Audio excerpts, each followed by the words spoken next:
Metro rail ఛార్జీలు పెంచాల్సిందేనంటూ L&T సంస్థ గత 2 రోజులుగా ప్రకటనలు జారీ చేస్తుంది. పత్రికల్లో వార్తలు వస్తున్నాయి. మెట్రో రైల్ ఛార్జీలు పెంచకుండా దీన్ని నష్టాల నుంచి మేము బయటపడలేం, తప్పనిసరిగా పెంచాల్సిందే, త్వరలో ప్రభుత్వంతో చర్చిస్తామని చెప్తున్నారు. మరి మెట్రో రైల్ నిర్వహణలో చాలా పెద్ద ఎత్తున నష్టాలు వస్తున్నాయని వాళ్ళు చెప్తున్నారు. మరి నష్టాలకి ఎవరు కారణం? ఎందుకు నష్టాలు వస్తున్నాయి? వాస్తవంగా హైదరాబాద్ మెట్రో రైల్ ని ప్రైవేట్ సంస్థ ఎల్ఎన్టీ నిర్వహిస్తుంది. ఎల్ఎన్టీ ఈ నిర్వహణ బాధ్యతలు తీసుకున్న తర్వాత ఈ గత 7 సంవత్సరాల కాలంలో దాదాపు 6,500 కోట్ల నష్టం వచ్చిందని, గత ఏడాది దాదాపు 550 కోట్ల నష్టం వచ్చింది. నష్టాన్ని పూడ్చుకోవడానికి కోసం మేము ప్రయత్నాలు చేస్తున్నప్పటికీ కూడా, కొంత గ్రోత్ ఉన్నప్పటికీ కూడా అల్టిమేట్ గా దాని నష్టం నుంచి బయటపడలేకపోతున్నామని వాళ్ళు చెప్తున్నారు. మరి మెట్రో రైల్లో ఈ నష్టాలకి ఏంటి, ఎవరు కారణం, ఎవరిది బాధ్యత? వాస్తవంగా హైదరాబాద్ మెట్రో రైల్ ని నిర్వహించడానికి అనుకున్న పద్ధతి ఏంటి? రాష్ట్ర ప్రభుత్వంతో ఎల్ఎన్టీ సంస్థతో కుదుర్చుకున్న ఒప్పందం ఏంటి?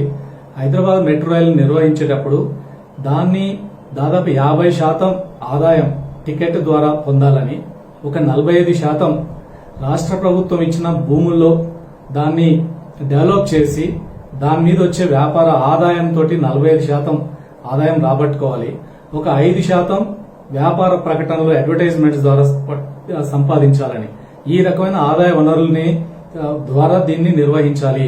అందుకనే దేశంలో ఉన్న ఏ మెట్రో రైల్ ని కూడా ఈ రకమైన పద్ధతుల్లో రియల్ ఎస్టేట్ పద్ధతులు నిర్వహించే సిస్టమ్ లేదు. ఇది రియల్ ఎస్టేట్ ప్రాజెక్ట్ గానే ఆ రోజు ప్రకటించారు.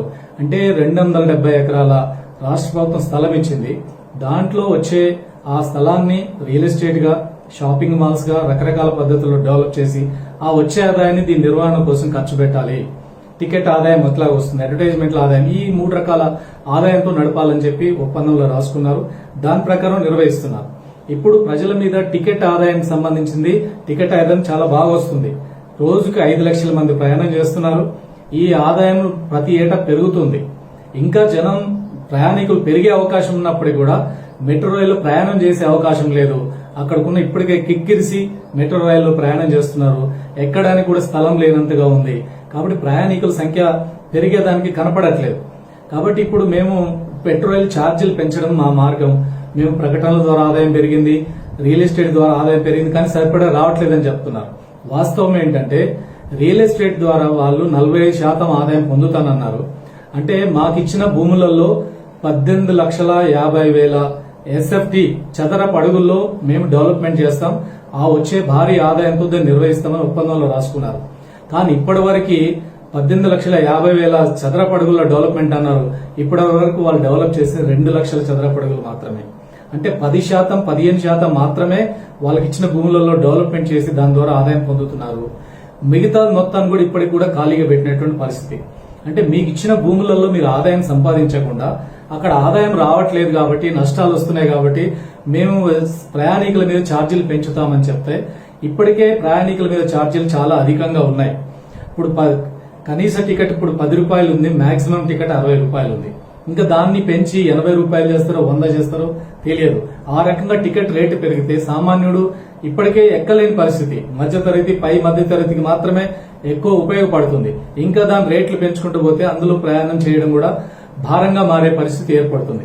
కాబట్టి మరి మెట్రో రైల్ ఛార్జీలు పెంచి ప్రయాణికుల మీద ఎలా భారం పెంచుతారు? మీరు వ్యాపారం చేసుకోవడంలో వచ్చిన ప్రాబ్లం గాని, వైఫల్యాన్ని ఇప్పుడు ప్రజల మీద నెడతానంటే ఎలా కుదురుతుంది? కాబట్టి మీకు ఇచ్చిన భూములలో ఆ రకమైన దాన్ని వ్యాపారం చేసుకుని వచ్చిన ఆదాయంతో నడపండి, అంతేగాని మేము ప్రజల మీద భారం వేస్తామని చెప్తున్నారు. ఇది ఏ రకం కూడా సమంజసం కాదు. రెండోది, మెట్రో రైల్ ఛార్జీలు ఎంత ఉండాలి? ఇప్పుడు 10 రూపాయలు కనీసం 60 రూపాయలు మాక్సిమం ఉంది. ఒప్పందం ప్రకారం వాస్తవంగా ఒప్పందం చేసుకుంది 2010లో. ఒప్పందం చేసుకున్నప్పుడు రాసుకున్నది ఏంటంటే కనీస టికెట్ 8 రూపాయలు ఉండాలి, మాక్సిమం 19 రూపాయలు ఉండాలి. ప్రతి ఏటో 5% పెంచుకోవచ్చు అని ఉంది పెరుగుతున్న ధరలకు అనుగుణంగా. మరి 19 రూపాయలు ఉండాల్సిన మాక్సిమం టికెట్ ని 2017లోనే మెట్రో స్టార్ట్ అయిన రోజే ఏకాఏకిన 60 రూపాయలకు పెంచేశారు. ఇది పూర్తిగా ఒప్పందాన్ని ఉల్లంఘించి చేసిన పని. ఇంత భారీ ఎత్తున మీరు మెట్రో రైల్ ఛార్జీలు పెంచుకున్నారు. ఇప్పుడు రెండోసారి మళ్ళీ ఇప్పుడు పెంచుకుంటాం, మాకు నష్టాలు వస్తాయంటున్నారు. మరి నష్టాలకు ప్రజలు ఎలా బాధ్యులు అవుతారు? ప్రజల మీద భారాలు ఎలా వేస్తారు? కాబట్టి మీరు ఇతర మార్గాలు ఎంచుకోవాలి తప్ప ఇంకో మరో మార్గం లేదు. రెండోది, ఇప్పుడు ప్రయాణికుల ఇబ్బందులు మీరు ఎప్పుడైనా పట్టించుకున్నారా? ఒకటి, ఒప్పంద ఉల్లంఘనలు ఒకవైపు ఉన్నాయి. రెండోది, ప్రయాణికులకు ఇబ్బందులు. మెట్రో పీక్ టైంలో అసలు మెట్రోలో ఎక్కగలిగే పరిస్థితి లేకుండా పోయింది. అసలు అడుగు తీసి అడుగు పెట్టేటట్లు లేదు.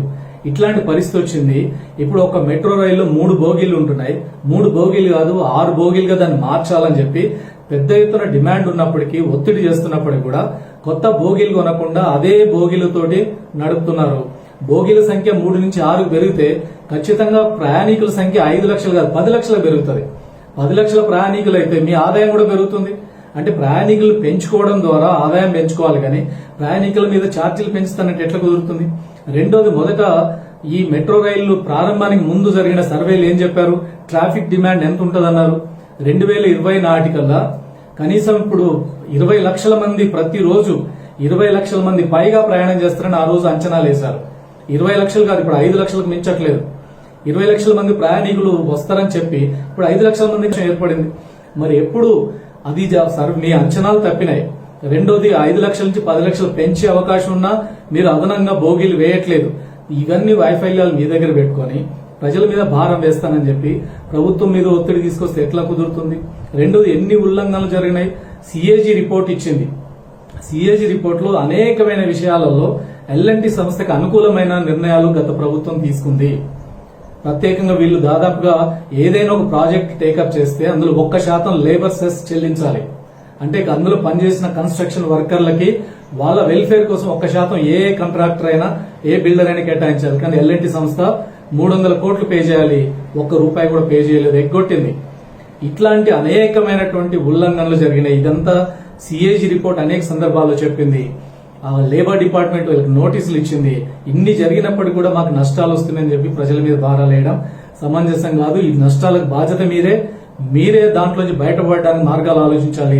రెండు, ప్రయాణికుల యొక్క సౌకర్యాలు, ప్రయాణికుల యొక్క భద్రత, దీని మీద దృష్టి పెట్టాలి. ఇప్పటికే మెట్రో రైల్ స్టేషన్లు ఉన్న యూరినల్స్, టాయిలెట్ల దగ్గర కూడా ఇప్పుడు ఛార్జీలు వసూలు చేయడం మొదలు పెట్టారు.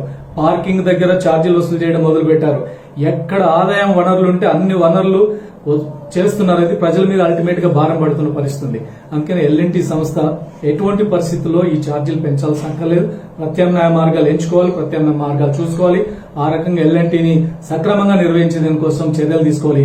ప్రభుత్వం కూడా ఈ విషయాలు ఆలోచించాలని చెప్పి కోరుతున్నాం.